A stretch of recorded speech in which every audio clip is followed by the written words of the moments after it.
एक गांव में एक गरीब किसान रहता था। वहां पर 2-3 साल से बारिश नहीं हुई थी, जिस वजह से वहां की सारी जमीन सूख चुकी थी।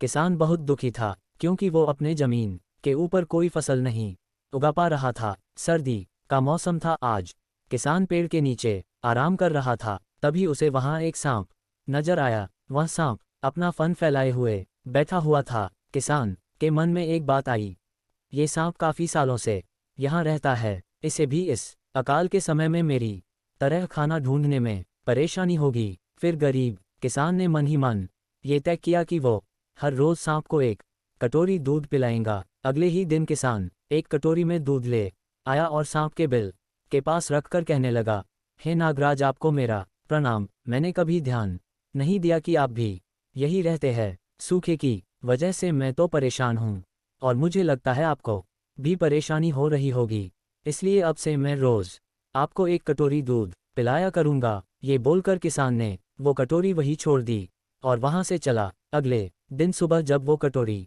लेने वापस आया तो उसने देखा कि कटोरी में कुछ चमक रहा है। किसान ने कटोरी को उठाकर देखा तो उसके अंदर एक सोने का सिक्का था।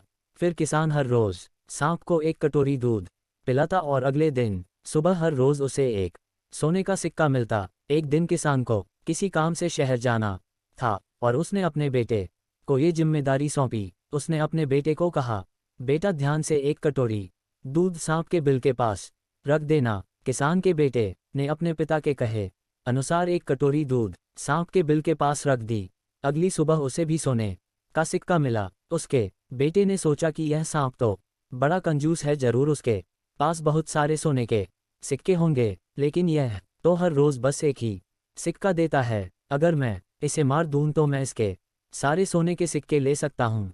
अगली शाम जब लड़का दूध देने के लिए गया तो उसने सांप को देखते ही उस पर छड़ी से वार किया, मगर सांप भी सतर्क था।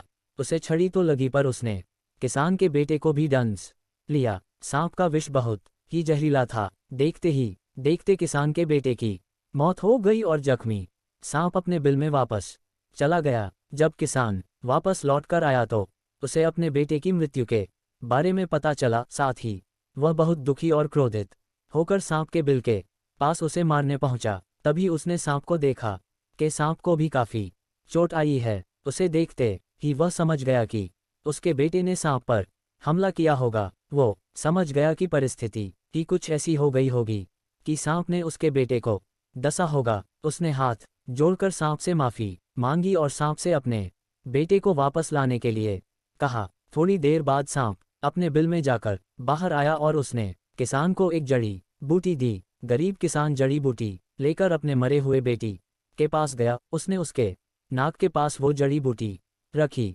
थोड़ी देर बाद उसका बेटा खांसता हुआ उठ खड़ा हुआ। जिंदा होने के बाद किसान के बेटे को उसकी गलती का एहसास हुआ। वो अपने पिता के साथ सांप के बिल के पास गया और उससे हाथ जोड़कर माफी मांगी और बोला, हे नागराज, मुझे क्षमा कर दीजिए। अब मैं किसी भी पशु पक्षी या जानवर पर हमला नहीं करूंगा, मुझे क्षमा दान दें। सांप ने भी खुश होकर अपना सिर हिलाया और वापस अपने बिल में चला गया।